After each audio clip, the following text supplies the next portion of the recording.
കർണാടകയിലെ ഷിരൂരിൽ ഈ മണ്ണൊലിപ്പിൽപ്പെട്ട് നമ്മുടെ ഒരു ചെറുപ്പക്കാരൻ അർജുൻ എങ്ങോ പോയി മറഞ്ഞു, ഒരു വിവരമില്ല. അദ്ദേഹം സഞ്ചരിച്ചിരുന്ന ലോറി, അതിൻ്റെ ചില പാർട്സുകളൊക്കെ അവിടെ നിന്ന് കിട്ടി എന്ന് പറയുന്നു. സർക്കാർ ഏതാണ്ട് അദ്ദേഹം മരണപ്പെട്ടു എന്നുള്ള അടിസ്ഥാനത്തിൽ അതിൻ്റെ ഭാര്യയ്ക്ക് ഇപ്പോൾ സഹകരണ ബാങ്കിൽ ജോലി കൊടുത്തു. അതോടുകൂടി അത് ഏതാണ്ട് ആ പ്രശ്നം അവസാനിച്ചു. പക്ഷേ അതിൻ്റെ പിന്നിൽ ചില ചോദ്യങ്ങൾ ഇപ്പോഴും നിൽക്കുന്നുണ്ടല്ലോ. അതായത് വലിയ വില കൂടിയൊരു ലോറി, ആ ലോറിയിൽ ഉണ്ടായിരുന്ന സാധനങ്ങൾ അതിൻ്റെ എങ്ങോട്ടേക്ക് കൊണ്ടുപോയി, എന്തായിരുന്നു അതിൻ്റെ പർപ്പസ്, പിന്നെ ഈ വാഹന ഉടമ, അതായത് ലോറിയുടെ ഉടമ അന്ന് നടത്തിയ ചില പരാമർശങ്ങൾ, ഇതൊക്കെ ഇപ്പോഴും ആരും അന്വേഷിക്കാതെയും ചർച്ച ചെയ്യാതെ ഇരിക്കുകയാണ്. ഇതിൻ്റെ പിന്നിൽ വന്നിട്ടുള്ള ചില പുതിയ വിവരങ്ങൾ നമ്മൾ ആനുകാലികം പുറത്തുവിടുകയാണ്. എന്താണെന്ന് അങ്ങ് വിശദീകരിക്കാം. തീർച്ചയായിട്ടും താങ്കൾ പറഞ്ഞതുപോലെ അദ്ദേഹത്തിൻ്റെ ഭാര്യ ഒരു പാവപ്പെട്ട കുടുംബമാണ്, ഒരു കുട്ടിയുമുണ്ട്. വളരെ കഷ്ടമാണ്. ആ ഭാര്യയ്ക്കൊരു ജോലി കിട്ടിയെന്നുള്ളത് വളരെ സന്തോഷകരമായ കാര്യമാണ്. അവിടുത്തെ സഹകരണ ബാങ്കിൽ ജൂനിയർ ക്ലാർക്കായിട്ടുള്ള ഒരു ജോലി കിട്ടി ആ പാവപ്പെട്ട സ്ത്രീക്ക്. അല്ലെങ്കിൽ വേറെ വരുമാനമൊന്നുമില്ല, വലിയ കഷ്ടമാണ്. പക്ഷേ ഇവിടെ നമ്മൾ ഓർക്കേണ്ടത് മനുഷ്യ സ്നേഹത്തിൻ്റേതെന്ന് നമുക്ക് ദ്യോതിപ്പിക്കുന്ന രീതിയിലുള്ള ഒരു പെരുമാറ്റം ഈ ലോറി ഉടമയായിട്ടുള്ള അബ്ദുൽ മനാഫിൽ നമ്മൾ കണ്ടു. അത് മനുഷ്യ സ്നേഹം തന്നെയാണെങ്കിൽ നമ്മൾ അദ്ദേഹത്തെ പൂവിട്ട് കൈകൂപ്പി തൊഴേണ്ട ഒരു വ്യക്തിയാണ് അദ്ദേഹം. കാരണം 1 കോടി രൂപയുടെ ഡ്രജർ, അത് വലിയ ചിലവാണെന്ന് കർണാടക ഗവൺമെൻറ് പറഞ്ഞപ്പോൾ ഒരു കുഴപ്പമില്ല, 1 കോടി ഞാൻ മുടക്കാം, എൻ്റെ ലോറിയും കിട്ടിയാൽ മതി എന്ന് പറഞ്ഞ ആളാണ് അദ്ദേഹം. ഒരുപക്ഷെ നമ്മളൊന്ന് വിചാരിച്ചിരിക്കുക ഇതിപ്പോൾ അതിൻ്റെ ഇൻഷുറൻസ് കിട്ടാൻ വേണ്ടി അത് ലോറിയുടെ പാർട്ട് കിട്ടിയാലേ പറ്റൂ എന്നാണ്, അതിനു വേണ്ടിയായിരിക്കും. പക്ഷേ അദ്ദേഹം അഹോരാത്രം അവിടെ തന്നെ നിന്നുകൊണ്ട് ഇതിനെല്ലാം നേതൃത്വം നൽകുകയും അഭിപ്രായം പറയുകയും ചെയ്യുന്നുണ്ട് ഈ അബ്ദുൽ മനാഫ്.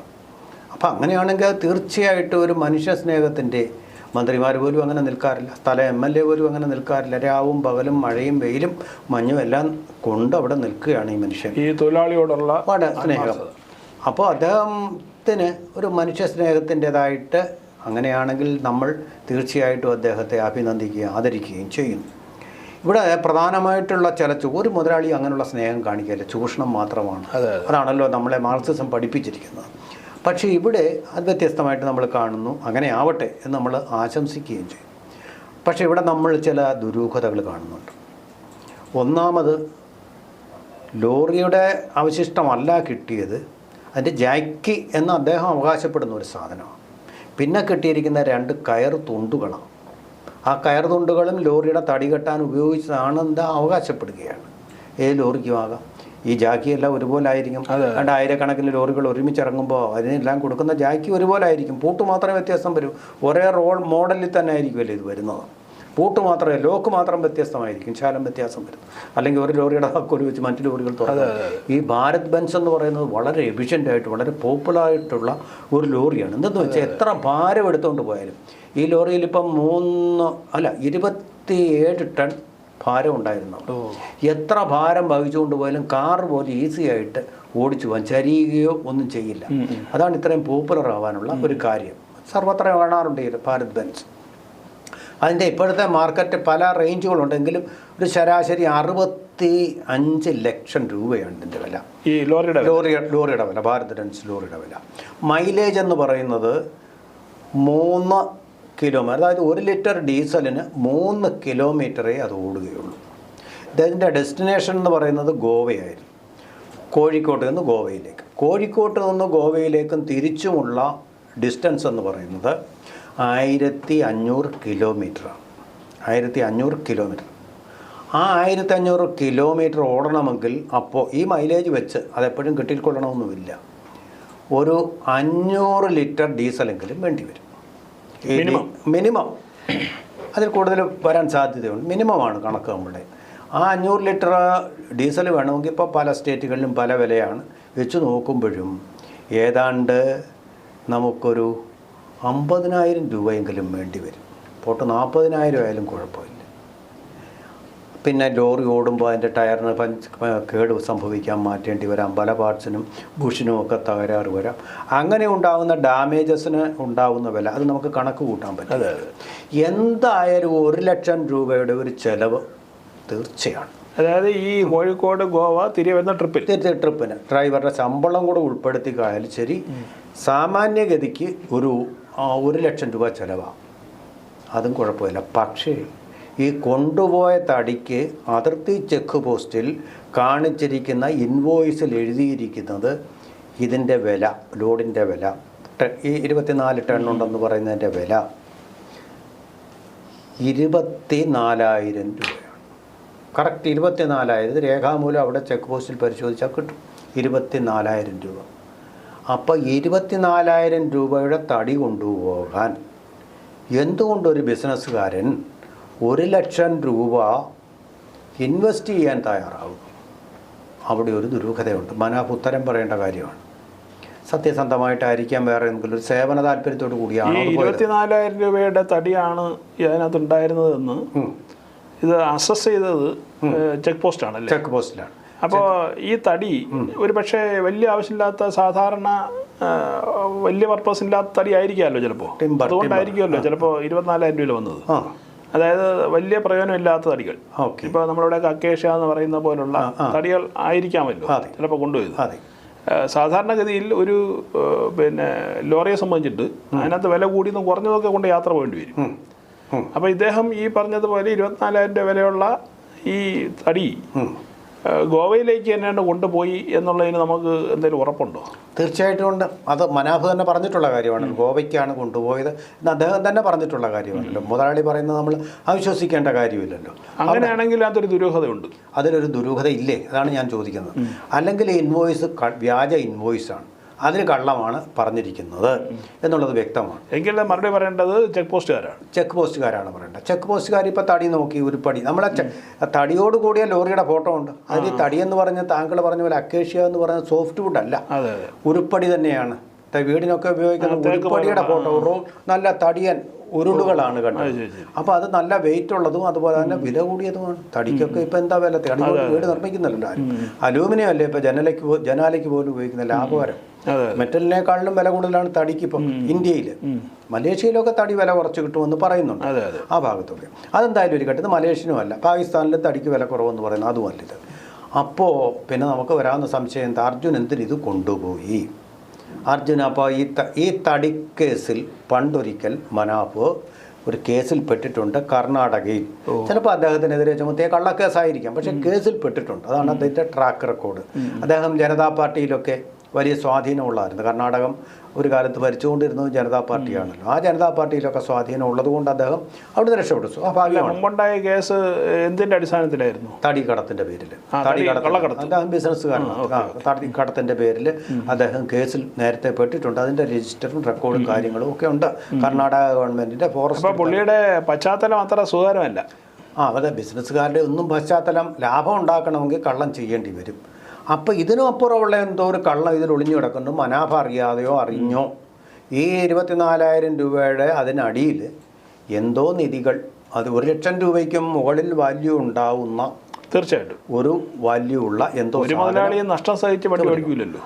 അവിടെ പിന്നെ നമുക്ക് സംശയിക്കാവുന്ന ഒരു കാര്യം, ഇത്രയും വിലപിടിപ്പുള്ള സാധനങ്ങളാണ് കൊണ്ടുപോയതെങ്കിൽ, അർജുൻ ഒറ്റയ്ക്കാണ് പോയതെങ്കിൽ അത് റിസ്ക്കാണ്. അങ്ങനെ ഓടിക്കുന്ന ഇത്രയും സാധനങ്ങൾ ഒരൊറ്റയാൾ ഒരു കൊണ്ടുപോകാന്ന് പറയും. സാധാരണഗതിയിൽ ഈ ലോറിയിൽ ഒരു കിളി കാണാം. നമ്മൾ കണ്ടുവരുന്ന തമിഴ്നാട് ലോറിയൊക്കെ ഇവിടെ വരുമ്പോൾ ഒരു കിളി കൂടെ ഉണ്ട് ലോറി കഴുകാനും മറ്റാവശ്യങ്ങൾക്കും. ആ കിളി എവിടെ? ഇതിന് ഒറ്റയ്ക്ക് ഒരുത്തൻ്റെ കയ്യിൽ ഇത്രയും സാധനങ്ങൾ കൊടുത്തയക്കേണ്ടതാണോ? ഈ ചോദ്യങ്ങളിലേക്കൊന്നും മാധ്യമങ്ങളോ പോലീസോ അതുപോലെ തന്നെ രാഷ്ട്രീയ നേതൃത്വമൊന്നും പോയിട്ടില്ല. അത് ഇവിടെ ഇപ്പോൾ ഒരാളുടെ ജീവനെ പറയുന്നുള്ളൂ, ഇതിനെ വേറൊരാൾ ഉണ്ടായിരുന്നതായിട്ട് പറയുന്നില്ല.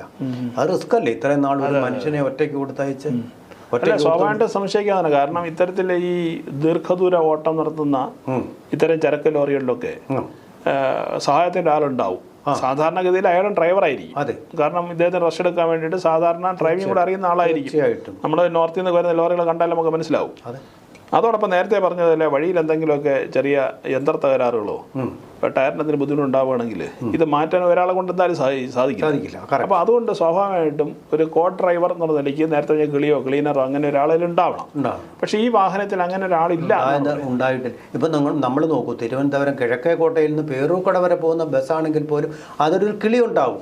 2 കണ്ടക്ടർമാരെയാ വെക്കുന്നത്. തിരക്കൊഴിയുമ്പോൾ ഒരൊറ്റ കണ്ടക്ടർ ഇതെല്ലാം ചെയ്യും, തിരക്കൊഴിയുവാണെങ്കിൽ. അങ്ങനെയാണ് ഈ ശരിയാണ്. KSRTC ബസ്സിൽ പിന്നെ ദീർഘദൂരം പോകുന്ന ബസ്സിൽ പക്ഷേ 2 കണ്ടക്ടർമാരുണ്ട്, ഒരു ഡ്രൈവർ കം കണ്ടക്ടറുണ്ട്.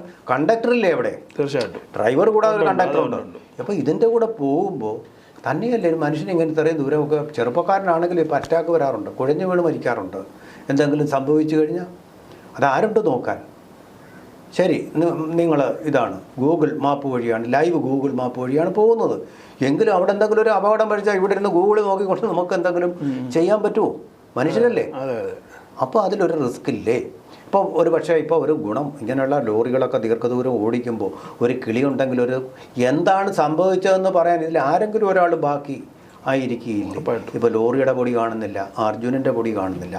അതുപോലെ തന്നെ തമിഴ്നാട് മുഖ്യമന്ത്രി കർണാടക മുഖ്യമന്ത്രി പറഞ്ഞത്, സിദ്ധരാമയ്യ പറഞ്ഞത് ഡ്രഡ്ജർ കൊണ്ടുവരിക. കേരളത്തിലുള്ള നേതാക്കൾ MK രാഘവൻ MP ഒക്കെ കൂടെ പോയി കണ്ടപ്പോൾ പറഞ്ഞത് ഡ്രഡ്ജർ കൊണ്ടുവന്ന് ഞങ്ങൾ അന്വേഷണം നടത്താം എന്നുള്ളതാണ്. അപ്പോൾ 2 പേര്, കർണാടകക്കാരനായ ഒരാളും കൂടി ഉണ്ട് അവിടെ. അപ്പോൾ അത് അന്വേഷണം നടത്താമെന്ന് അദ്ദേഹം സമ്മതിച്ചിട്ടുണ്ട്. പക്ഷേ ഈ ഡ്രഡ്ജർ വന്നോ ഇല്ലയോ എന്നുള്ളത് മാധ്യമങ്ങൾ ഇതുവരെ റിപ്പോർട്ട് ചെയ്തിട്ടില്ല. അല്ല, ഇതിനു മുമ്പ് തന്നെ ഈ അന്വേഷണം നടക്കുന്ന സമയത്ത് ചില വിവാദങ്ങൾ വന്നിരുന്നു. കാരണം ഈ ശരിയായ അന്വേഷണത്തെ വഴിതെറ്റിക്കാനായിട്ട്, അതായത് ഈ ദുരന്തസേന വന്നിരുന്നല്ലോ, അവരെ വഴിതെറ്റിക്കാനായിട്ട് ചില വ്യാജ എന്താണ് ഈ സേവനം ചെയ്യുന്ന ആളുകളെന്നുള്ള രീതിയിൽ ചില ആളുകൾ വരികയും മലയാളത്തിലെ മാധ്യമങ്ങൾ ഇതിനെ ഈ അന്വേഷണത്തെ വഴിതെറ്റിച്ചുകൊണ്ട് പോയൊരു വിവാദം അന്നുണ്ടായിരുന്നു. അതുകൊണ്ടാണ് ശരിക്കും ഒരു അന്വേഷണം നടക്കാതെ പോയെന്നും പറയുന്നുണ്ട്. മിസ്ഇൻഫർമേഷൻ, അറിയാൻ വയ്യാതെ എല്ലാം അറിയാമെന്നുള്ള മറ്റു കാര്യങ്ങൾ, അതൊക്കെ ബോധപൂർവമായിട്ടായിരിക്കും. ഇതിൻ്റെ പ്രധാനപ്പെട്ട പോയിന്റുകൾ ഒരു കിളി ഉണ്ടായിരുന്നില്ലേ, അതുപോലെ തന്നെ 24,000 ഇൻവോയ്സ് ആയിരുന്നു. ഈ പോയിന്റിലേക്ക് നമ്മുടെ മാധ്യമങ്ങൾ ഒരു ശ്രദ്ധയും കേന്ദ്രീകരിച്ചിരുന്നില്ല എന്നുള്ളതും പറയേണ്ടി വരും. അങ്ങനെ ഒരു അബദ്ധം മാധ്യമങ്ങളുടെ ഭാഗത്ത് നിന്ന് പറ്റിയിട്ടുണ്ട്. ഇത് പ്രധാനപ്പെട്ട വസ്തുതകൾ തന്നെ അല്ലേ? വാസ്തവത്തിൽ ഇത് പ്രധാനപ്പെട്ട വസ്തുതയല്ലേ? മനുഷ്യത്വത്തിൻ്റെ വസ്തുത തന്നെ അല്ലേ? ഒരു മനുഷ്യൻ്റെ കയ്യിൽ ഇത്രയും വലിയൊരു ലോറി കൊടുത്തങ്ങയക്കുക. പിന്നെ വേറൊരു കാര്യമുണ്ട്, സത്യമാണത്. അവിടെ ഒരാൾ അവകാശപ്പെട്ടിരുന്ന AC ആയിരിക്കും, ഭാരത് ബെൻസിൻ്റെ ആ ക്യാബിൻ എന്ന് പറയുന്നത് AC ആയിരിക്കും, ഒരു സംശയമില്ല. അത് AC ആണ്. ഒരു പക്ഷേ കുറച്ച് നാൾ ജീവിച്ചിരിക്കാൻ പറ്റും AC ആകുമ്പോൾ. വെള്ളം പെട്ടെന്ന് അങ്ങോട്ട് കയറത്തില്ല. പക്ഷേ അതിൻ്റെ ഗ്ലാസ് തുറന്നു പോയി കഴിഞ്ഞാൽ പിന്നെ AC ഒന്നും ഇല്ലല്ലോ, വെള്ളം അകത്ത് കയറുകയും ചെയ്യും. എന്താണ് സംഭവിച്ചതെന്ന് ഇതിപ്പോൾ കൈരളി കപ്പലിൻ്റെ കാര്യം പറഞ്ഞ പോലെ എവിടെയാണ് പോയിരിക്കുന്നതെന്ന് ആർക്കും അറിയില്ല.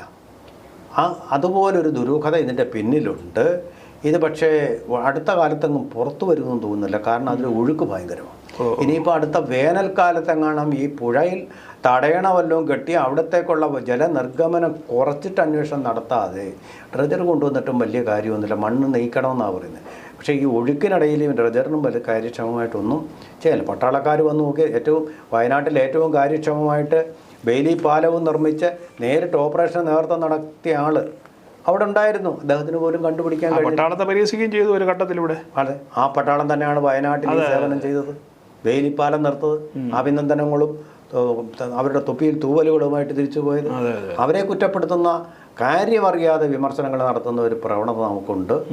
അത് ഉണ്ട്. ഇപ്പം കാര്യങ്ങളിലേക്ക് എന്നാൽ ഒട്ടും കടന്നിട്ടുമില്ല എന്നാണ് എനിക്ക് തോന്നുന്നത്. അപ്പോൾ ഈ കാര്യങ്ങളിലേക്ക് കടക്കാതെ പോകുന്നതിന് നേരത്തെ പറഞ്ഞ പല താല്പര്യങ്ങളും പലർക്കും ഉണ്ടാവാം. നേരത്തെ പറഞ്ഞ ഈ വാഹന ഉടമയ്ക്ക് അടക്കം. അതെ. അപ്പോൾ സാധാരണഗതിയിൽ ഒരു സംസ്ഥാനത്തെ പോലീസോ അല്ലെങ്കിൽ ഇൻവെസ്റ്റിഗേറ്റീവ് ഏജൻസിയോ ഒക്കെ അന്വേഷിക്കേണ്ടത് ആ രൂപത്തിലാണ്. ഇപ്പോൾ അങ്ങ് സൂചിപ്പിച്ചതുപോലെ എന്തുകൊണ്ട് ഇങ്ങനെയൊക്കെ സംഭവിച്ചു, ഇത് പുതിയ വെളിച്ചം വീശുന്ന ചില സംഭവങ്ങളാണ് ഇപ്പോൾ അങ്ങ് പുറത്തുവിട്ടത്. കാരണം ഇതിലേക്ക് കുറച്ചുകൂടി സൂക്ഷ്മമായ അന്വേഷണം ഇതിലേക്ക് പോകണം. അപ്പം അർജുന നഷ്ടപ്പെട്ടു എന്നുള്ളൊരു യാഥാർത്ഥ്യമാണ്. അദ്ദേഹം ജീവിച്ചിരോ മരിച്ചോ എന്ന് ബോഡി കിട്ടാൻ നമുക്ക് പറയാനും കഴിയില്ല. അപ്പോൾ അങ്ങനെ ഒരാൾ മിസ്സിംഗ് എന്ന് പറയുന്ന ഘട്ടം നിൽക്കുന്ന ഈ സാഹചര്യത്തിൽ ഈ പറഞ്ഞ ചൂണ്ടിക്കാണിക്കുന്ന ഇത്തരം മേഖലകളിലേക്ക് അന്വേഷണം തിരിയേണ്ടതല്ലേ? തീർച്ചയായിട്ടും പറഞ്ഞാൽ അതുപോലെ ഈ ജാക്കി എന്ന് പറയുന്ന സാധനം ആ കമ്പനിയുടെ തന്നെയാണോ എന്നുള്ളതിനെക്കുറിച്ചും കമ്പനിക്കാരെ കൊണ്ട് തന്നെ പരിശോധന നടത്തി അതിൽ ചില നമ്പറുകളും അടയാളപ്പെടുത്തലുകളും വെച്ചിട്ട് ഈ ലോറിയുടേത് തന്നെയാണോ, ഈ ചാഷിഷ് എന്ന് പറയുമല്ലോ അതിൻ്റെ തന്നെ ആണോ എന്നുള്ളത് ഒരുപക്ഷെ അവർക്ക് ശരിയായിട്ടുള്ള ഉടമ അങ്ങനെ കണ്ടിട്ട് പറയുന്നതിനേക്കാളും വളരെ ശാസ്ത്രീയമായിട്ടുള്ള തെളിവുകളും നമുക്ക് ശേഖരിക്കാൻ കഴിയും. ഈ ലോറിയുടെ തന്നെയാണോ എന്നുള്ളത്. ലോറിയുടെ തന്നെയാണെങ്കിൽ അതിൻ്റെ ബാക്കി ഭാഗങ്ങൾ എവിടെ പോയി അതെ എന്നുള്ള ചോദ്യം ഒരു ദുരൂഹതയായിട്ട് അവശേഷിക്കുന്നില്ലേ? അപ്പോൾ ഈ ആനുകാലികം ഉന്നയിക്കുന്ന ഈ ചോദ്യങ്ങൾക്ക് യഥാർത്ഥത്തിൽ മറുപടി പറയേണ്ടത് നമ്മുടെ ഭരണ സംവിധാനങ്ങളാണ്, പോലീസ് സംവിധാനങ്ങളാണ്. അവരുടെ ശ്രദ്ധ ഇക്കാര്യത്തിൽ പതിയും നമുക്ക് പ്രതീക്ഷിക്കാം.